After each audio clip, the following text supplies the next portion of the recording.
Welcome to the Sacramento County Child Protective Services Policy and Procedure Training on Kin Gap Eligibility.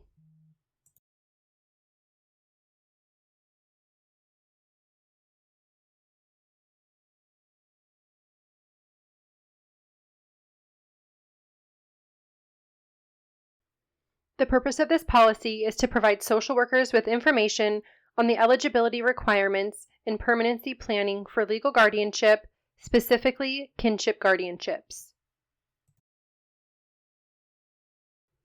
Rationale and legal authority. Welfare and Institutions Code Sections 360, 361.5, 366.26, and 728 describe the process for the assessment and appointment of related and non-related legal guardians in the juvenile court. The California Department of Social Services Manual of Policy and Procedures, Child Welfare Services Manual, Division 31, Chapter 200, describes the assessment and case planning process for permanency planning. Welfare and Institutions Code Sections 11363 and 11386 and the All-County Letter Number 11-15 describe the eligibility requirements for federal and state kin gap. Per California Department of Social Services Manual of Policy and Procedures, Eligibility and Assistance Standards, AFDC Foster Care Division 45, Section 45-600, states, the purpose of the kin gap program is to enhance family preservation and stability and permanency planning of a foster child by providing financial assistance to an approved relative caregiver who becomes a kinship guardian of a foster child placed in the relative's home. Definitions. Over the next 8 slides, we'll be going over some definitions. Now, typically in an online training, we don't read off definitions, but in this situation, it's very important for you to know what these mean in order to be able to understand the process that we'll be going over later. So AFDC-FC stands for Aid to Families with Dependent Children Foster Care, and is the aid provided on behalf of needy children in foster care who meet eligibility requirements as specified in applicable regulations, state and federal laws. AFDC-FC eligible child means a child that meets eligibility for either federal AFDC foster care or state AFDC foster care. Age requirements. The receipt of kin gap benefits depends on the child or youth's age and certain conditions as described below. If kin gap payments begin prior to the child's 16th birthday, a recipient may continue to receive kin gap to the age of 19 to complete high school, their GED, or other full-time vocational training. If kin gap payments begin after the child's 16th birthday, a recipient may continue to be eligible to receive kin gap up to the age of 21 if extended kin gap provisions are met. And kin gap may continue up to age 21 if the recipient has a physical or mental disability that warrants continuance of assistance. County of Responsibility, kin gap guardianship. The county that has juvenile court jurisdiction of the child and is responsible for the foster care, guardianship, or kin gap payments. State and federal kin gap guardians continue to receive payments from the county that has responsibility, even if they move out of the county or out of the state. Federal kin gap is the federally funded component of kin gap when the child is eligible for Title IV-E foster care. The child must be eligible for Title IV-E foster care maintenance payments prior to the establishment of the legal guardianship during at least a 6 consecutive month period in which the child resided in the approved home of the prospective relative guardian while under the jurisdiction of the juvenile court or a voluntary placement agreement. Fictive relative, for purposes of federal kin gap only. Number 1, an adult who meets the definition of an approved, non-related extended family member. Number 2, an adult who is either a member of the Indian child's tribe or an Indian custodian. Number 3, an adult who is the current foster parent of a child under the juvenile court's jurisdiction who has established a significant and family-like relationship with the child and the county child welfare agency, probation department, or tribal organization that has entered into an agreement to identify this adult as the child's permanent connection. Kinship guardian is the person appointed as the legal guardian of a dependent child or ward who is also a relative. Kinship guardianship assistance payment also known as KINGAP, is the financial assistance provided on behalf of a child or non-minor former dependent eligible to receive assistance under the federal or non-federal KINGAP program. Legal guardian, a person appointed guardian by the probate court pursuant to the provisions of Probate Code Section 1514, or appointed by the juvenile court pursuant to the provisions of WIC Sections 360 or 366.26 or 728. Non-minor former dependent is a person who is at least 18 years of age, up to and including the day prior to their 21st birthday, who is a dependent child or ward of the juvenile court when the guardianship was established, pursuant to WIC Sections 360, 366.26, or 728, and the dependency or wardship was dismissed following the establishment of guardianship.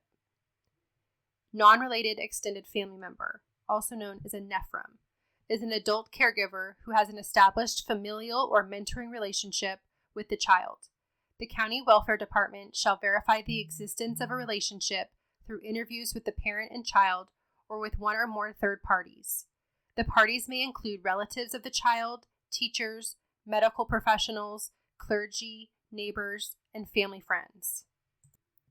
Non-related legal guardian, a guardianship granted by the juvenile court of a dependent child with a non-relative, or a guardianship granted by the probate court of a non-dependent child with a non-relative.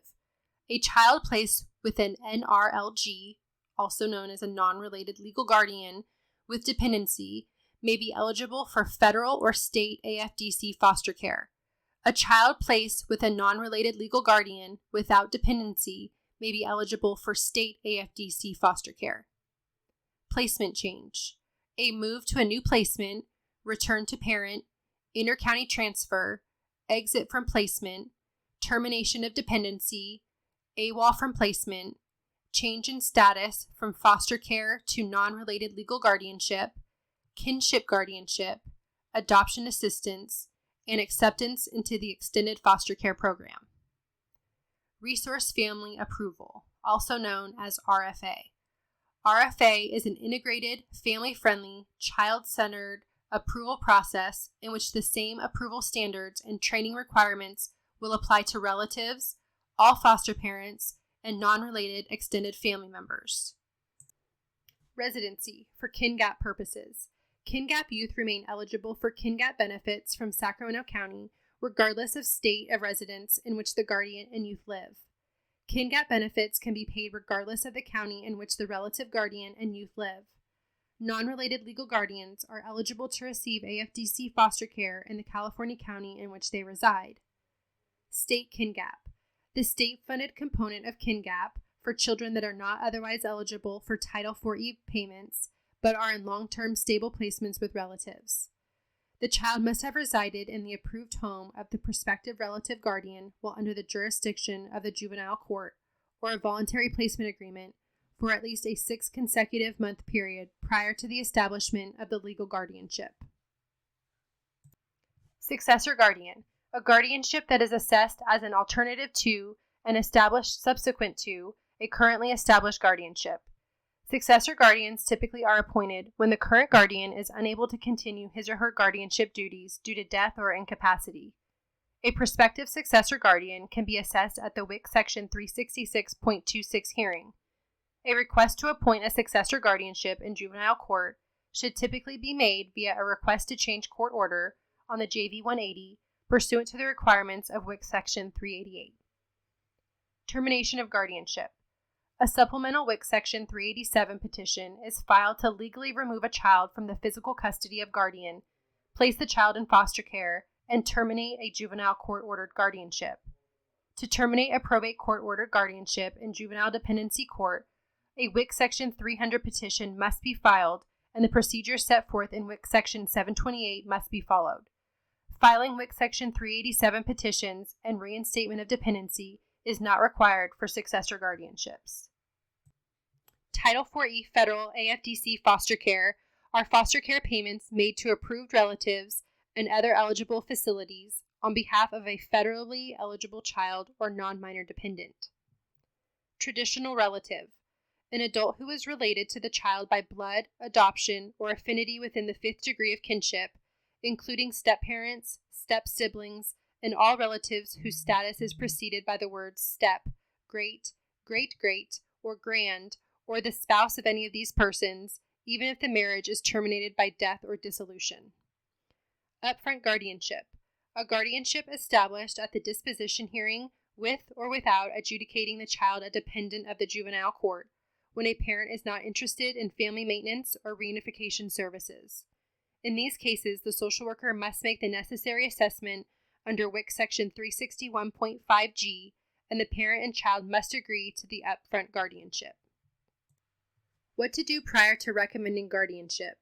The social worker will review the kin gap eligibility options prior to recommending a plan of guardianship, when being returned home or being adopted are not appropriate permanency options for the child, and the child demonstrates a strong attachment to the related or non-related caregiver. The child's AFDC foster care eligibility status and the relationship to the prospective guardian are factors that determine aid to the child in the form of federal or state kin gap, AFDC foster care, or CalWORKS.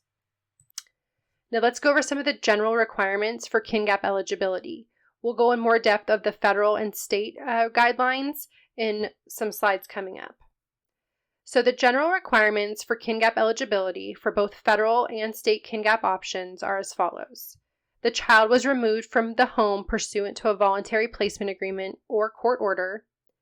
They were placed by voluntary placement or court order into the approved home of a relative who is the prospective kinship guardian.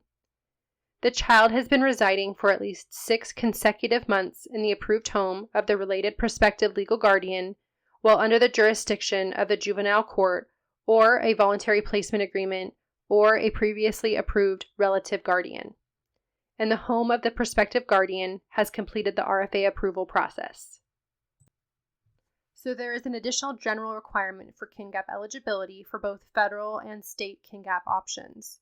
A written binding agreement, which is on the SOC 369 and the SOC 369A, is entered into by the relative guardian and the county welfare agency, probation department, or Title 4E agreement tribal agency prior to the establishment of the guardianship, and a kinship guardianship established while the child was a dependent or ward pursuant to WIC Sections 366.26, 360, or 728, and dependency dismissed pursuant to WIC Section 366.3, or wardship was terminated pursuant to WIC Section 728, concurrently or subsequently to the establishment of the kinship guardianship. There's also 2 sections for the federal kin gap and state kin gap. So for federal kin gap, the prospective guardian can be a fictive or traditional relative, and prior to and at the time of kinship guardianship, it is established a child must be eligible to receive the Title 4E federal AFDC foster care funds. Please note, you should contact the eligibility specialist from DHA to obtain the FC3 determination of federal AFDC foster care eligibility to verify federal eligibility for foster care. And also for federal kin gap, the SOC 369 and the SOC 369A should be signed by the prospective guardian and the county prior to the guardianship order. So for state kin gap, the prospective guardian is a traditional relative. A child or non-minor former dependent may be eligible to receive state kin gap if ineligible for the Title 4E federal AFDC foster care or otherwise found to be ineligible for federal kin gap. The SOC 369, the SOC 369A, should again be signed by the prospective guardian and the county prior to or following the guardianship order. So forms and process. Once dependency jurisdiction is terminated, the social worker will submit the CS 1173 to indicate a change in legal authority to guardianship and email that to the 1173 social worker at saccounty.net. The social worker will forward a copy of the CS 1173, the SOC 369, the SOC 369A, and the minute order granting guardianship to the kin gap intake clerk by interoffice mail to MC 41-001, and it's the worker code XT05. Kin gap successor guardians. So previously in the definition section, we went over what a successor guardian was. So they are typically appointed when the current guardian is unable to continue his or her guardianship duties due to death or incapacity. A prospective successor guardian can be assessed at the WIC Section 366.26 hearings. If the court has dismissed dependency jurisdiction following the establishment of a legal guardianship, a JV 180 must be filed in the juvenile court to appoint a successor guardian or to modify or supplement orders concerning a guardianship. You'll need to contact county counsel for assistance with successor guardianships. Please note, if the current guardian files a JV 180 requesting for the appointment of a successor guardian, please consult with county counsel and complete any court-ordered assessments and reports. So in this section, we're going to be going over KINGAP successor guardians and the federal and state guidelines for those. So in a federal KINGAP successor guardianship, the initial case was a federal KINGAP case. The successor guardian was identified in the initial KINGAP agreement or in an amendment to the agreement. In the federal KINGAP successor guardianship, it does not have to be a relative or a nephrim, and the initial guardianship is terminated due to death or incapacity. There is no requirement to live with a successor guardian for 6 consecutive months for eligibility in federal KINGAP, and the successor guardian must meet eligibility requirements. That means the WIC Section 309 home approval and assessment and a new KINGAP agreement, which is on the SOC 369 and the SOC 369A, are signed prior to the guardianship order. For a state KINGAP successor guardianship, this is where the initial case was also a state KINGAP case. The successor guardian can be identified in the initial KINGAP agreement or in an amendment to the agreement, or if not named in the initial or subsequent agreement. An alternate or co-guardian may be appointed for reasons other than death or incapacity of a guardian, or if a successor guardian was not named in the initial or subsequent agreement. A new period of 6 months of placement with the alternate guardian or co-guardian is not required. Alternate or co-guardians must meet eligibility requirements, which are the WIC Section 309 home approval assessment and new KINGAP agreements on the SOC 369 and SOC 369A are signed. Please note, filing WIC Sections 387 petitions and reinstatement of dependency is not required for successor guardianships.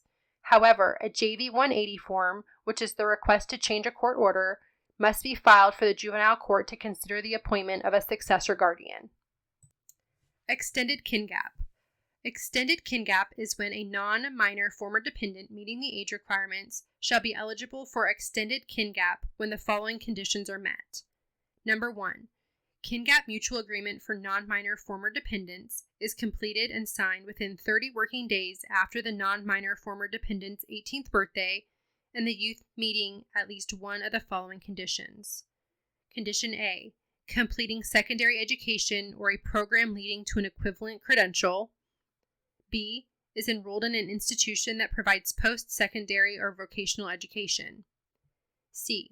Is participating in a program or activity designed to promote or remove barriers to employment.